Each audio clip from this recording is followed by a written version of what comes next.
Bonjour, dans cette vidéo on va parler de probablement ce qui est le premier grand théorème de la géométrie et tu as déjà certainement entendu parler de ce théorème, c'est le théorème de ce qu'on appelle le théorème de Pythagore. Le théorème de Pythagore. Alors Pythagore, c'est un philosophe ou un religieux, un mystique grec de à peu près 600 ans avant Jésus-Christ. Et d'ailleurs, c'est assez intéressant de voir que finalement, c'est peut-être le seul théorème qui porte le nom, pas d'un mathématicien, mais plutôt d'un philosophe. Enfin, Pythagore, c'est un personnage assez mystérieux, hein, qui avait créé une école religieuse, hein, presque une religion qui était fondée beaucoup sur les nombres. Et donc ce théorème, il porte ce nom, mais en fait il était connu déjà bien avant par les Babyloniens qui l'utilisaient. On pense aussi que les Égyptiens le connaissaient, en tout cas connaissaient certains cas du théorème de Pythagore. Bon, enfin voilà, si tu veux en savoir plus, il faut aller lire le travail des historiens sur ce personnage et ce théorème. En tout cas, donc le théorème de Pythagore, c'est un théorème qui concerne un triangle, un certain type de triangle. Alors je vais dessiner un triangle. Je dessine un triangle comme ça. Voilà. Alors c'est pas n'importe quel triangle, hein. C'est un triangle particulier parce qu'en fait c'est un triangle qui a un angle droit. En fait ici c'est un angle droit, c'est-à-dire que c'est un angle de 90 degrés, hein. Donc le théorème de Pythagore va s'intéresser à ce type de triangle-là, qu'on appelle des triangles rectangles, puisqu'ils ont un angle droit. Alors je t'engage à réfléchir sur la question, est-ce que c'est possible pour un triangle d'avoir plus d'un angle droit, hein? Là il y a un angle droit, on voit que c'est possible. Est-ce qu'on pourrait avoir un triangle avec deux angles droits? Je ne te donne pas la réponse, je t'engage à y réfléchir tout seul, de ton côté. Voilà, donc en fait, ce qui va se passer, c'est que quand on a un triangle rectangle, le théorème de Pythagore nous dit que si on connaît la longueur de deux côtés, alors il nous donne un moyen de calculer la longueur du troisième côté. Voilà. Alors avant de t'expliquer pourquoi et comment ça se passe, je vais te donner quelques vocabulaires. Il y a un mot qu'il faut connaître, hein, c'est le mot qui indique ce côté-là. Ce côté-là qui est le côté opposé à l'angle droit. Et bon, c'est aussi, hein, si tu regardes, c'est aussi le plus grand côté du triangle. Donc ce côté-là, on l'appelle l'hypoténuse. Hypoténuse. C'est le nom qu'on donne à ce côté qui donc est le côté opposé à l'angle droit et aussi le côté le plus grand du triangle. Voilà, on l'appelle l'hypoténuse. Bon, c'est un mot un peu compliqué, je ne connais pas l'étymologie. Ce serait intéressant que tu fasses quelques recherches là-dessus parce que ça peut peut-être aider à comprendre le mot lui-même. Bon, mais bon, de toute façon, tu vas voir que le mot est certainement un peu perturbant au départ, mais ensuite tu vas apprendre à le manipuler et tu verras que ça va plus tellement te gêner. Enfin, donc, le théorème de Pythagore nous dit cela. Si on donne, je vais donner des noms aux longueurs de chacun de mes côtés. Ce côté-là vertical, on va dire qu'il a une longueur que j'appelle A. Le côté horizontal, je vais appeler sa longueur B. Voilà, c'est un autre nombre, B. Et puis, enfin, l'hypoténuse, je vais l'appeler C. Voilà, la longueur de l'hypoténuse, c'est C. Alors, ce que dit le théorème de Pythagore, c'est que dans un triangle rectangle, la longueur du premier côté élevé au carré plus la longueur du deuxième côté élevé au carré, donc ça c'est la longueur de ce premier côté ici élevé au carré plus la longueur de ce deuxième côté élevé au carré, eh bien ça me donne la longueur de l'hypoténuse élevée au carré. Donc la somme des carrés des côtés adjacents à cet angle droit, donc le carré de ce côté-là plus le carré de ce côté-là, ça donne le carré du côté opposé à l'angle droit, le carré de l'hypoténuse. Voilà.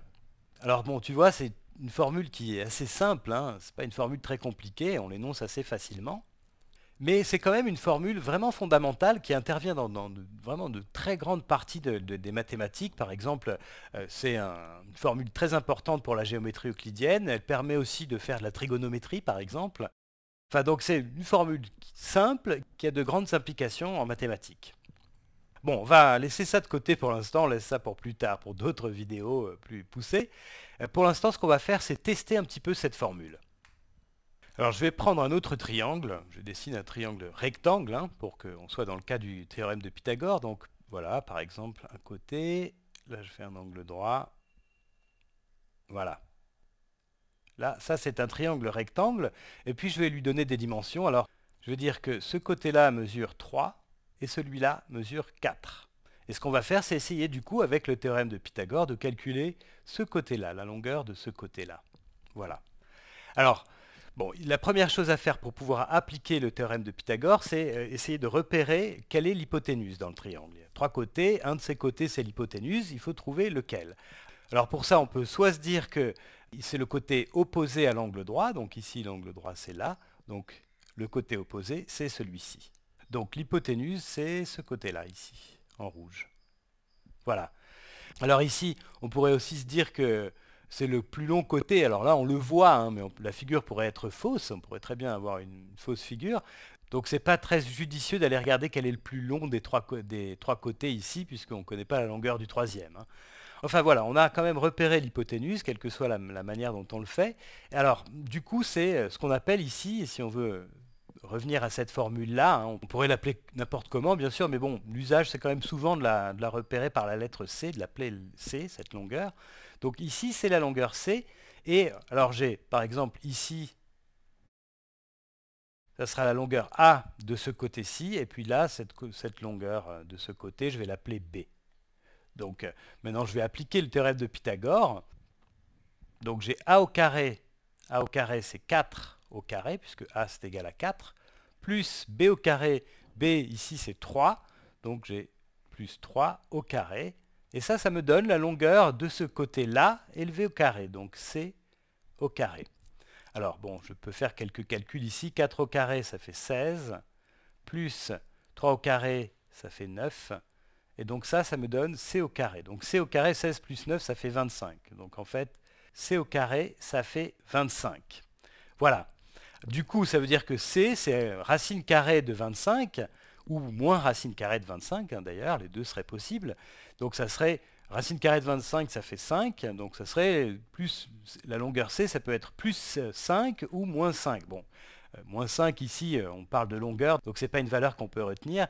Donc finalement, on trouve que C est égal à 5. Voilà, donc je vais le noter ici, C, c'est égal à 5.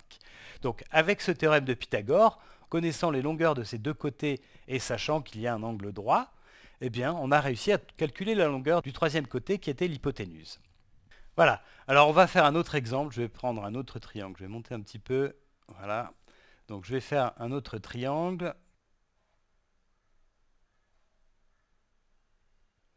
Voilà.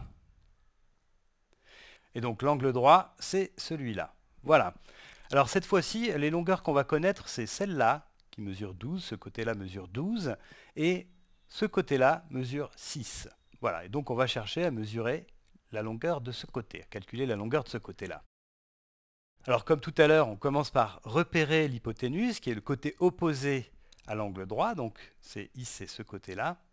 Voilà, ça c'est l'hypoténuse, qui est donc C, le côté qu'on a appelé C. Je fais référence toujours à cette formule-là, hein, qui est le théorème de Pythagore. Alors maintenant, il faut décider qui est A et qui est B pour pouvoir appliquer cette formule-là. Alors, est-ce que ça a de l'importance de dire que celui-ci est A et celui-ci est B, ou l'inverse? Est-ce que ça change quelque chose? Ben non, puisqu'en fait, ce qui est important, c'est leur somme, hein, la somme des carrés de ces deux côtés, c'est ça qui compte. Donc qu'on fasse le carré de cette longueur-là plus le carré de cette longueur-là, ou l'inverse, ça ne change rien. Donc on peut très bien dire que A, par exemple, c'est 6, et donc on cherche le côté B. Voilà. Donc je vais écrire maintenant le théorème de Pythagore en sachant qui est A et qui est B et qui est C. Donc j'ai A au carré. A au carré, ça fait 6 au carré. Plus B au carré. Donc B au carré, c'est B au carré. C'est justement la longueur du côté qu'on cherche à calculer. Et ça va être égal à 12 au carré. 12 au carré. Donc 6 au carré, ça fait 36. Donc plus B au carré, ça doit me donner 12 au carré qui fait 144. 12 au carré, ça fait 144. Donc là, je peux retrancher 36 des deux côtés. J'obtiens B au carré égale 144 moins 36. 144 moins 36, ça fait 112. Donc B au carré, c'est 112, qui veut dire que B, c'est racine carrée de 112. Alors on va essayer de simplifier cette racine carrée. On va utiliser ce qu'on sait sur les racines. Alors 112 divisé par 2, ça va faire 56. Je peux encore diviser par 2, donc j'aurais divisé par 4 en tout, ça me donne 28. Donc finalement, 112, c'est 4 fois 28. Et 28, c'est 4 fois 7. Donc finalement, 112, c'est 4 fois 4 fois 7, donc 16 fois 7. Alors là, c'est intéressant parce que je fais apparaître ici 16. 16, c'est 4 au carré, hein, donc je vais pouvoir enlever ça de la racine carrée. Et là, par contre, je ne pourrais plus faire de simplification. Du coup, B, c'est racine carrée de 16 fois 7. Et donc, c'est racine carrée de 16, qui fait 4, fois racine carrée de 7. Voilà, donc avec le théorème de Pythagore, connaissant ces deux côtés, qui étaient là pas les mêmes côtés que tout à l'heure, hein, en fait, si on connaît deux côtés, le théorème de Pythagore nous permet de calculer le troisième, et là on l'a fait en utilisant aussi quelques connaissances sur les racines carrées. Voilà.